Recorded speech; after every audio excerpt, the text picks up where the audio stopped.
మీకు నిజంగా నాయకత్వ లక్షణాలు రావు కాబట్టి తెలంగాణ రాష్ట్రం సంకనాగిపోయింది.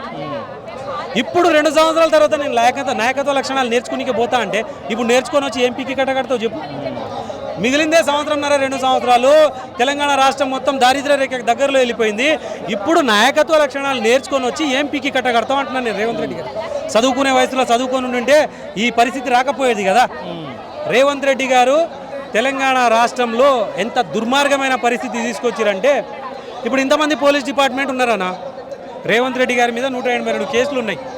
ఎలాంటి కేసులు లేకుండా 6 నిమిషాలు కష్టపడి ఈరోజు కానిస్టేబుల్గా, ఎస్ఐలుగా, డిఎస్పీలుగా, ఎస్పీలుగా, ఐజీగా, డిఐజీలుగా హోమ్ డిపార్ట్మెంట్ మొత్తం 182 కేసులు పెట్టుకున్న రేవంత్ రెడ్డి గారికి కాపలాగా ఉందా లేదా అన్న? 182 కేసులు పెట్టుకుని ఒక వార్డు మెంబర్కి కూడా చిన్న ఒక ప్రభుత్వ ఉద్యోగానికి కూడా పనికిరాని ఒక నాయకుడు రేవంత్ రెడ్డి గారికి తెలంగాణ రాష్ట్రానికి ముఖ్యమంత్రి చేసుకొని ఈరోజు ఆ హోమ్ డిపార్ట్మెంట్ మొత్తాన్ని శాసిస్తున్నారంటే ఇది ఎంత దుర్మార్గమైన పరిస్థితి అన్న.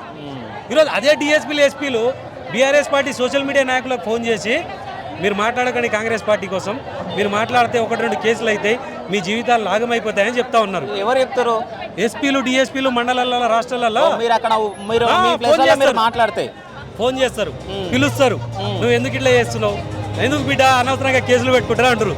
నిజంగా మాకు ఎందుకు బిడ్డ అట్లా కేసు పెట్టుకుంటారు, మీ జీవితాలు నాశనం అయిపోతాయి అంటున్నారు కదా. రేవంత్ రెడ్డి గారికి ఆ టైంలో ఎందుకు బిడ్డ ఈ లంగ పనులు చేస్తున్నావు అని చెప్పింటే ఈ 182 కేసులు కాకపోతుండే అన్న. అప్పుడు రేవంత్ రెడ్డి గారికి చెప్పేటోళ్ళు లేక 182 కేసులు పెట్టుకున్నారు. తెలంగాణ రాష్ట్ర ప్రజలకు తెలివి లేక బుద్ధి లేక రేవంత్ రెడ్డి గారికి నమ్మి ముఖ్యమంత్రిని చేసిరు.